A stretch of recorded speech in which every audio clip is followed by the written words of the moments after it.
Today we're going to be talking about planning for your business expenses as a court reporter and making sure you're tracking your inflows and your outflows and the money that you are making, and hopefully get the best deductions you can possible on your taxes every year and be able to lower that tax bill as much as possible. Something I always bring up when I work with my clients is my goal is, number one, if I can help you save in taxes this year, that's great, but I'm not a CPA.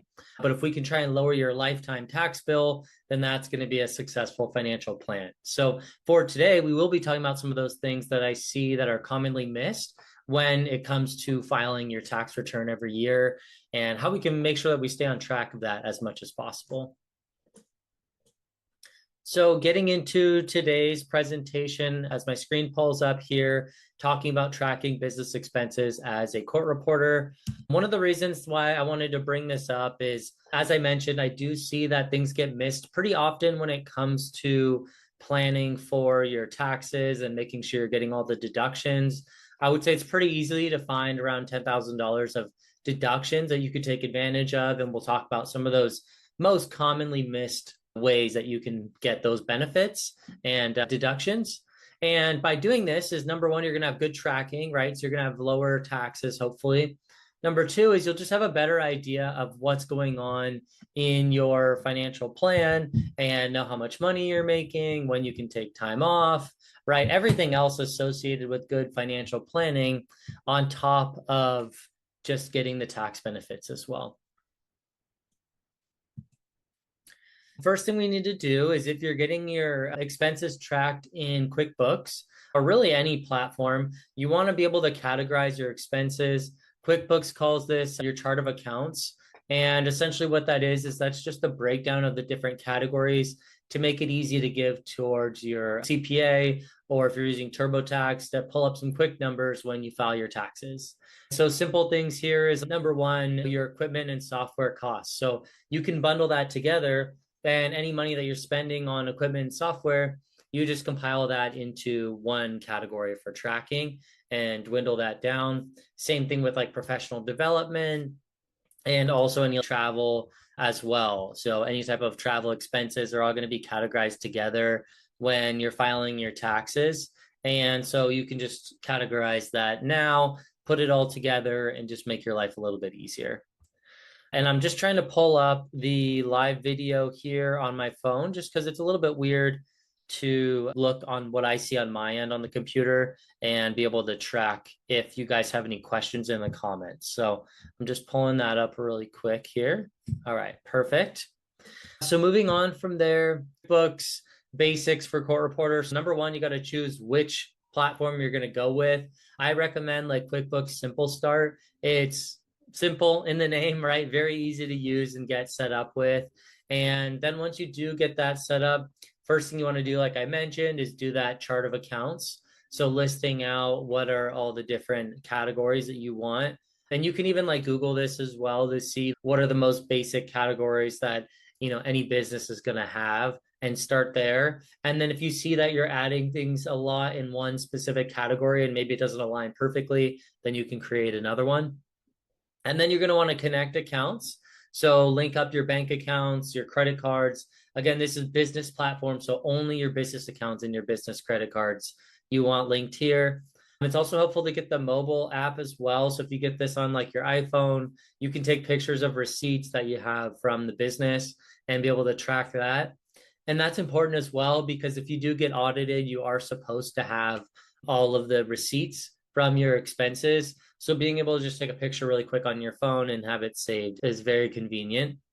And then lastly, this can build up if you're not keeping track of this often. So I like spending like 15 minutes every week just checking in and seeing what your expenses are, seeing what you need to categorize and track. And that way, if you're just doing this every week, it never gets blown out of proportion into this big amount that you need to worry about later. So one of the most common things I see missed for court reporters is on the travel expense side, but it actually has to do with using your car for business expenses. So there's a couple different ways that you can do it. Number one, and what I like is the most simple, is you basically just track how many miles you are driving your car. and you get 70 cents per mile the deduction for 2025. So it's just a flat rate. And there's even apps that you can download. I have here Mile IQ, Everlance, and I think there's even an Intuit QuickBooks feature within the app as well if you want to just do it directly in QuickBooks.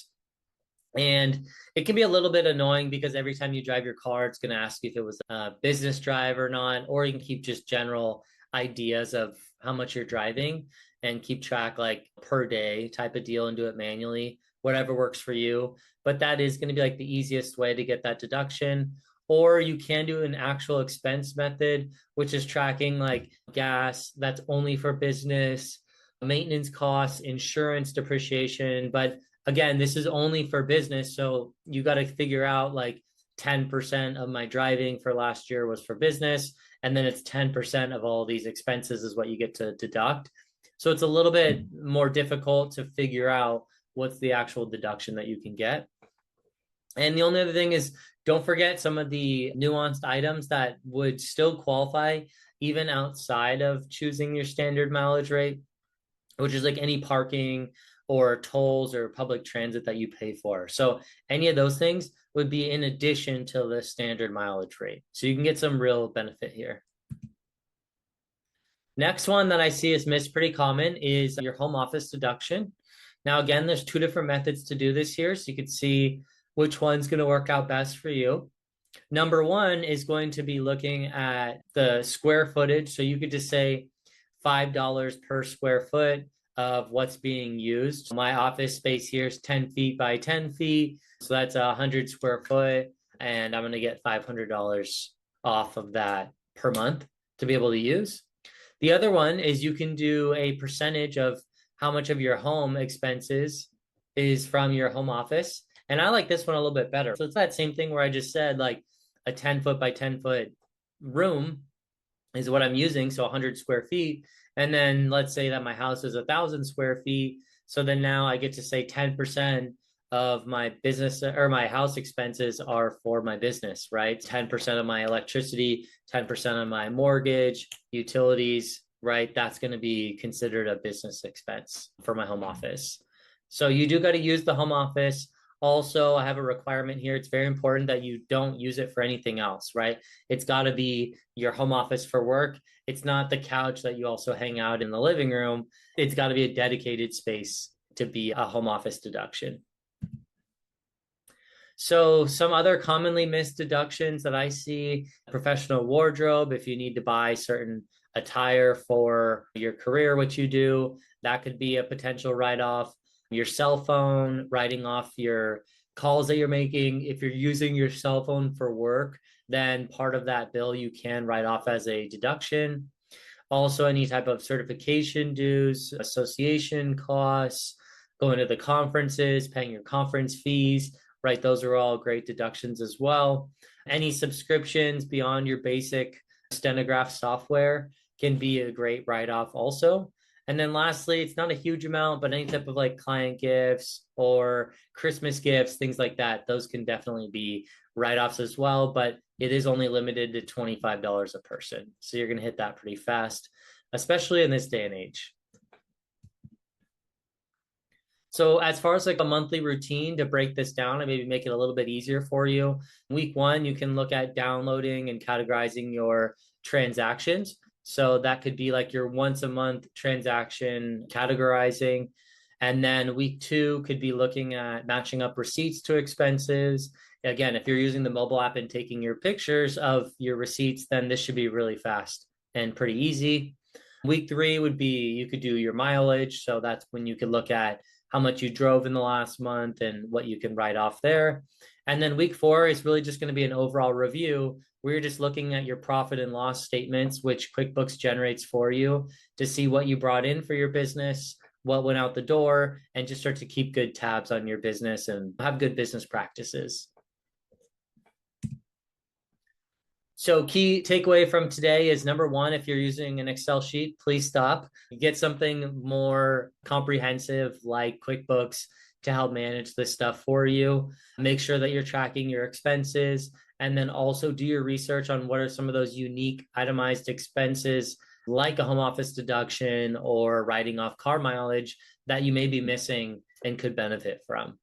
So 15 minutes a week, right, can save you thousands of dollars by the end of the year. So I know this isn't something that people enjoy doing, but it's definitely going to be worth that time put in to get this output down the road. So that's everything that I have for today's conversation. I didn't see any comments come in live here during the video, but if you do have any questions, feel free to leave those in the comments on this post and I can get to you there. Otherwise, have a great rest of your week and I'll see you all next time.